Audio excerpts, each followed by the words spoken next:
香港同內地嘅法律制度係唔同嘅。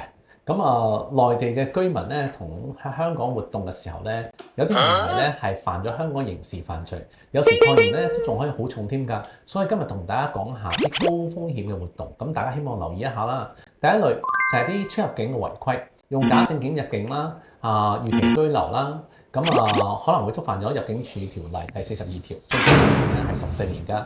例如喺虛假在職證明申請簽證，或者係旅遊簽注時候過期喺香港做生意，咁呢啲都可能會留下刑事記錄，影響日後再入境啊嘛。第二類咧就係啲金融合規嘅風險。洗錢罪咧其實好嚴重㗎，涉及到可疑資金轉帳啦、虛擬貨幣交易啦，亦都可以觸發好多相類似嘅條例，包括反恐條例啊、打擊洗錢條例啊等等呢啲。就算你話唔知情啊，參加者咧其實都可能好多時都要判幾年監嘅。第三類咧就係啲網絡行為嘅禁區啦。非法攝取客戶嘅資料啦、破解軟件啦，可能都觸犯咗刑事條例嘅161條。我哋有一個咧叫做不誠實使用電腦罪，屬於刑事行為嚟㗎。第四類有啲就係講緊係喺公共秩序嘅規範啊、醉酒駕駛、危險駕駛、不小心駕駛。香港係冇行政處罰嘅，所以都會用刑事檢控嘅方式。亦都包括一啲盜版書籍嘅使用啊、販賣等等呢啲咧，亦都係觸犯版權條例。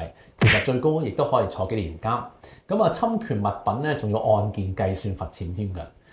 最後一類就係包括啲虛假文書啊，為咗讀書、工作、身份而用假文件嚟香港，都係嚴重罪行嚟㗎。無論製作、管有、使用、受損後頭陳述啦，一經定罪，最高咧可以判監14年添㗎。最後就算一般刑事嘅行為，包括係打交啊、酒後鬧事啊、擾亂秩序咁樣啦，根據香港公安條例咧第17B，呢啲搞事嘅案件咧，都會被罰款5000同埋監禁12個月添㗎。香港冇內地嘅行政處罰嘅機制，所以咧就係香港犯罪唔淨止係一個簡單嘅個人責任，仲可能會有刑事案底。所以大家咧非常之留意喺香港嘅行為啊。